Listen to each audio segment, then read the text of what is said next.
No, I don't have a cold, nothing for the best. I have what's called postnasal drip. I've had it my whole life. It's not going to go away. It's a medical issue. It's not something that can be fixed. I've looked into it. There's no surgery. There's no medicine or treatment.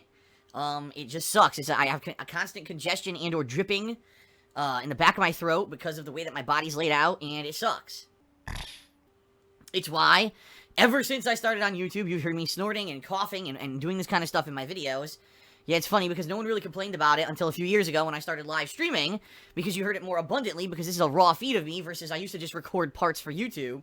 So in between the parts is when I would be blowing my nose or clearing myself up or whatever. So it wasn't until around 2013 that it became more prominent, and people could tell that I had it. Of course, you know, the dumb, immature people of the internet who want to make fun of people for medical issues think that it's funny and try to make fun of me for it. When in reality, if I micromanaged every one of their fucking physical shortcomings, they'd probably go cry in a corner like the immature little bitches they are. But it is what it is. That's life. People will make fun of you because they are weak, and they like to bring down others for their physical shortcomings, despite the fact that there's nothing you can do to actually change them or fix them. So, I had to temporarily shut down my Teespring store overnight because of some stuff going on. Now you might say, well, what's going on? Two things, okay? Two big issues. Number one, I noticed that for some reason, for the past week, every single sale that I made on Teespring went from being pretty profitable to literally no profit at all. So anyway, so here's what happened. You know, I launched my Teespring store some 3+ weeks ago, right? And all great products on there, great designs. Everyone's been contributing, making fan art and stuff for it. I even commissioned someone to make some artwork for me for it and everything. And I launched all these different products. You got t-shirts, you got sweatshirts, you got mugs, you got all this great stuff, right? And, you know, I've been making some pretty good profit from it. At least the first couple of weeks that I was doing this Teespring store, I was bringing in some really good numbers. I was like, wow, if I can keep this up, even if I make just a few sales a week, this could end up being pretty profitable for me. It could end up being something that's, you know, supplemental income for me in the long run, which is great. Well, all of a sudden, I took a look at my stats for the shop a few days ago, and I look, and it's telling me, and this is no exaggeration, I was making less than 50 cents per sale. And I was like, huh? Now, how the hell could this be possible? How could I go from, you know, a website that was very profitable, I was making, you know, decent money on every single sale, to less than 50 cents? Now, let's put it in perspective here, alright? Since the shop opened, I've sold, I think, over 70 items from the shop, which is great. But if you're only making less than 50 cents per sale on 70 items, it's basically nothing. It's not worth any of the effort and time that I've put into promoting the shop or setting it up. And all the work that everyone's done making fan art and everything, it's just not worth it, you know? So, obviously something was up, and I didn't know what was going on. I was very confused, so I wrote into Teespring support. Teespring support's trying to figure it out. They can't really figure it out behind the scenes and all of that, okay? So, we've been racking our brains for days trying to figure out what could have happened, what made the profit drop so much. It doesn't make any sense. Something's going on, obviously. Then last night, I figured it out in the middle of the night. This is what happens sometimes. Sometimes late night, middle of the night is when things get figured out, okay? So here's what happened, folks. Last week, Twitch launched this new initiative by which you can sell customized merchandise through Teespring, alright? So I guess what Twitch figured is, hey, we got a bunch of streamers, and they're all very popular, and maybe they can make some money selling merch to their viewers. Let's integrate Teespring into our own website, so that it makes it easy and fun, and rather than them having to go off and set up a Teespring of their own separately, which they may not even know how to do, let's integrate Teespring into Twitch, okay? Now, I didn't know anything about this, okay? But about a week ago, I logged into Twitch one morning to stream, and this pop-up came up, and it said, hey, there's, you know, sell merch on Teespring, there's this new integration with the site, click here to integrate your Teespring or create a Teespring. I'm not even exactly sure what the hell the wording was on this, like, this message that popped up for me, but I noticed it and I said, well, hey, this makes sense. Maybe there'll be some integration where I'll be able to, like, link directly on the stream to my Teespring on stream, or maybe there'll be, like, a new advertisement thing that'll pop up and advertise my Teespring during streams. You know, I didn't have any idea what was going on at all. It just literally said, click here to do Teespring with Twitch. And I was like, okay, sounds like a plan. So I clicked it, and now here's what happened, alright? Here's what I think was supposed to happen, and here's what really happened. What I think was supposed to happen is, Twitch assumed that anyone who would click that doesn't already have an existing Teespring account, okay? So, I think what they were thinking here is, oh, you're going to click that link, it'll take you to Teespring, you create a Teespring account, it links that Teespring account then to your Twitch account, and it basically integrates everything into one. Alright? So what that means is, actually the profit from my Teespring sales should show up under my revenue tab on my Twitch dashboard. So it kind of is counting everything together. Your bit revenue, your cheering, your subs revenue, advertisement revenue, and even Twitch or Teespring sales revenue, all included into one tab to try to make it easier for streamers. Okay? In fact, I noticed it started listing any new campaign or new sale that I made on Twitch. I keep saying Twitch. On Teespring, any sale I made on Teespring would show up at the bottom of my revenue page. Okay? And I am approaching this from a positive perspective. I'm not angry at anyone. I'm just trying to explain the situation of what happened, okay? So, yeah, it looks like the purpose of this new functionality is to integrate a brand new Teespring shop into your Twitch page, okay? And that I would assume it would work. I won't know if you didn't have your own Teespring already set up. But sadly, what happened is this. I already had a Teespring shop set up, right? I already had all these products on it. And, profit margins and designs, everything was already set up. And the cookies in my browser already had me logged into this Teespring shop. So what ended up happening was, when I clicked on, link your Teespring to Twitch, okay, what ended up happening is it fused my Teespring shop to my Twitch TV account, and it overrode all of my settings completely.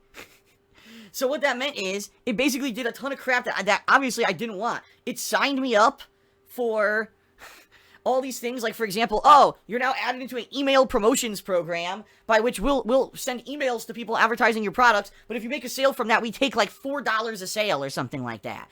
And then it's like, we'll put you into the premier search, so whenever people go on Teespring or on Twitch, your products will be prominently featured, but if anyone buys your product, we take a big chunk of the profits. So what ended up happening was, it put me into this giant program of promotions and stuff that I never agreed to. No, it didn't say when you click here to link your Teespring with Twitch, you are agreeing to these promotions. It didn't say that at all. It just did it automatically without my permission.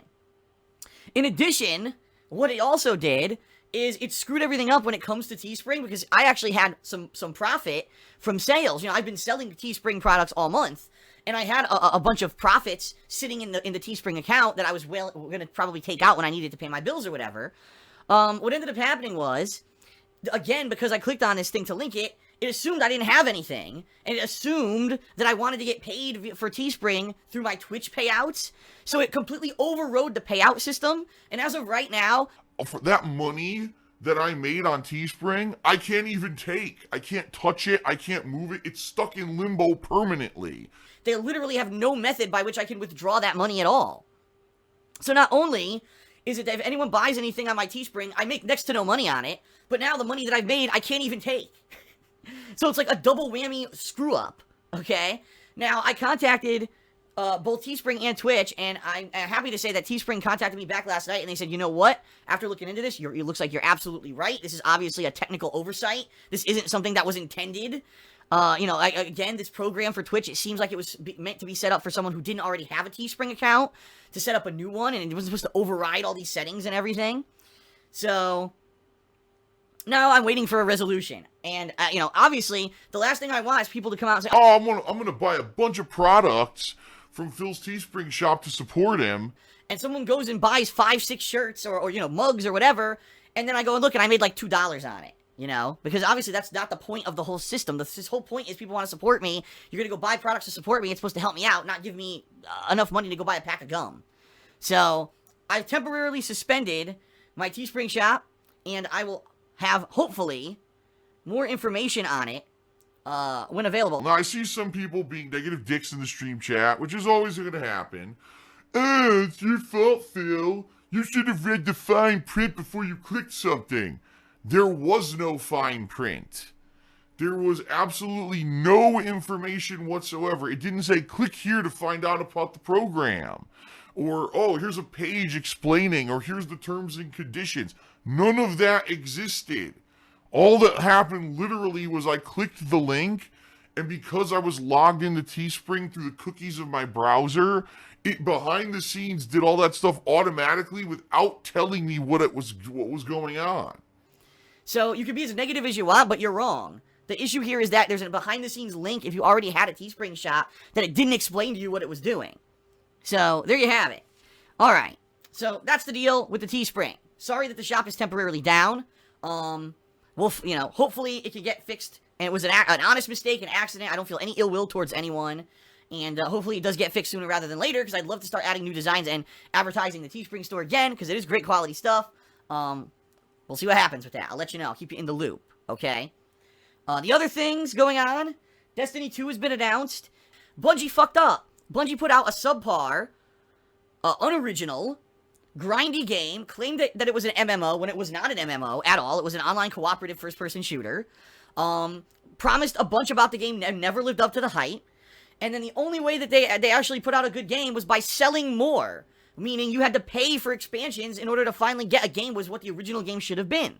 So, yeah, wow, Taken King was great. It's one of my favorite games. I put 100 plus gameplay hours into it. Oh yeah, but you also paid $180 to play it. Because you bought 2 expansions or whatever, right? So for me, when I hear, oh, Destiny 2, first of all, I say, oh yeah, how about that 10-year game plan that you claimed you had for Destiny 1 that apparently you didn't have? You lied, obviously. Which is what I said when we first heard it. Oh, they have a 10-year game plan for Destiny 1. No, they don't. What they have is a plan for the franchise to nickel and dime you over the years to make more and more money. But because it's Bungie, everyone gives them a pass and overhypes the games and says that, you know what I mean? If this were Bungie, if this were another game developer pulling the same shit, no one would give them a pass. Everyone would be calling them out for their bullshit, and their game would have died out within 6 months. But because it's Bungie, and they made Halo, oh, we've got to forgive them. It's kind of like the Nintendo syndrome, right? Nintendo could have all these anti-consumer practices. They could not live up to their promises. They could be completely out of touch with the consumer. But because it's Nintendo, we all give them a pass. It's the same thing here with Bungie. So, bullshit. I call bullshit. And I hear, oh, Destiny 2, right? Okay, great. So show me something about Destiny 2 that actually is revolutionary. Show me something about this sequel that's going to make me want to play it besides, oh, it's fun because you play with your friends online. It's really just grinding, boring, repetitive gameplay that really isn't very original at all. It's just more of the same, but because you're playing with your friends, it's a great game, and we're going to overhype it and put, so many millions of dollars into the advertising budget to convince you that it's a good game, when in reality, you're just playing rehashed bullshit. So, that's kind of the attitude I have. Sorry, I'm approaching it with massive skepticism, alright? I don't even know if I'm going to play it. I don't, because I played Destiny 1, and I played it, if you remember, launch week, I played it a lot. I played it cooperatively. I had a group of people who were playing it with me to do the campaign and everything, and then we did a couple of those higher level missions. I don't know if they're considered raids or whatever, but we did some of the higher level missions collectively against the giant bosses, and they were alright, but they weren't great. There was nothing great about that game at all. And then when the expansions came out, people actually had the balls to ask me if I was going to pay more money. What? Dude, I got burned on the original game. Why am I going to pay Bungie more money because they claim they improved it? Well, the first fucking game should have been good then, right? So, I don't know. It's going to be one of the most hyped games of the year by far. It's going to be a game that I'm sure there's going to be people asking me to play. And I honestly feel kind of skeptical about giving Bungie another $60 of my money for a game that probably is going to sizzle and die. It's going to sizzle and fade away. It's going to be probably the same grinding bore fest as the first game. Now, I could be wrong. Maybe Bungie listened. Maybe Bungie actually took in all the criticisms and they said, you know what? With Destiny 1, we screwed the pooch. The original version we put out there was shit. Let's put out a really great first version of this one so that we can get that consumer confidence back from those who are now skeptical. But the bottom line is, usually these big AAA game developers don't do that. They made a ton of money on Destiny 1 because everyone bought into the media hype. Everyone. And it sold a ridiculous amount of games. So, I don't know. I'm very skeptical, and I definitely would like everyone's feedback over the next several months about what if I should even bother with this game and try it out or not. So yesterday here on the stream, I actually received a $100 tip. Which, at the time, I was pretty skeptical about, and the reason I was skeptical was because at the very same time that I received this tip, I got an email claiming that there was fraud for a credit card that I didn't have, but somehow my email address got tied into it. So it seemed that, what a coincidence, that at the same time I got this tip, I got an email about a fraud alert for a credit card that it says was used illegally. So I got all this at the same time, and, I'm making a correlation, gee, maybe it's a fake tip or whatever. It may not be fake. It may actually have been good. It may have been legit. And I kind of feel bad because there's no way with this system, honestly, to tell what's legit and what's not. Okay? Now, just to let you know how this works, You know, when you tip me here on Twitch, what happens is if you're interested to figure out how that works. When you're watching today's stream, you're, oh man, maybe I'd like to send Phil a tip. I really like the gameplay today. If you look below my stream here on my Twitch page, there's a section that says tips. If you click on it, it brings you to my tips page, and there you can send me a tip via PayPal. Okay? So, that's how it works. Now, what happens is that payment gets sent via PayPal, and of course, that's completely on however you want to do it. You can do it through a credit card, you can do it through your bank account, however you pay on PayPal, right? The problem is that PayPal isn't a 100% guaranteed service. And what I mean by that is that, you know, someone could charge something on a charge card and then try to contact their company and say, oh, decline that charge or whatever. And in fact, folks, I already got that. That already happened to me. I'm not going to talk too much about it, but there was someone who did a bunch of tips a couple weeks ago, and then they tried to basically commit credit card fraud by calling their credit card company and claimed that the charges were fraudulent. And so I told PayPal, no, this is not true. These were tips that were done on a gameplay stream, and this person received their appropriate shout-outs, which was the agreement, and therefore these were legit. This is not falsified. And PayPal stuck up for me and said, all right, no problem. You get the charges. We're not going to do anything with this. You know, this guy has to pay. So, yeah, people already tried to troll me with this, and I got it fixed, basically. Okay? But I haven't had any situation where people, like, trying to do a giant tip or whatever, and then try to pull it back.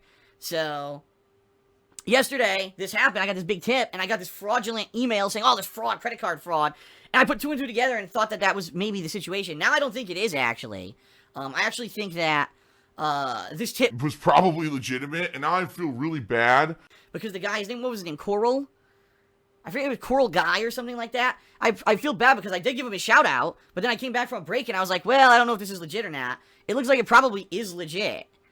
So, I feel bad because, you know, I was very skeptical. Keep in mind, I'm very apprehensive. I'm just starting to learn about the streaming stuff, guys. I've only been doing this new streaming method for a few weeks. I don't know too much about it. But I think that the guy was legit, and now I kind of feel really bad for Coral Guy because he subbed and he sent this big tip, and I was kind of being so skeptical. I apologize wholeheartedly, you know, if this was legit, okay? I do, because, you know, for me, I just gotta be careful about what I say and do, because last thing I want is now someone to send a bunch of fake tips over to the stream, and it looks so great, and everyone's like, wow, Phil's doing great, and next thing you know, they all get fucking falsified or whatever. But yeah, I think the guy was legit at this point, and, I think that there's no problem, and I think that it did go through, so I feel bad, and if Coral Guy does come back today, please let him know that I apologize, that I think that he was legit, and I think it was just a misunderstanding because of the timing of everything, okay? Alright, I think that's it for the pre-stream. Oh, one last thing. Patreon, folks. And as I've said, I really need your support, folks, because April's going to be a very tough month for me with these bills coming up.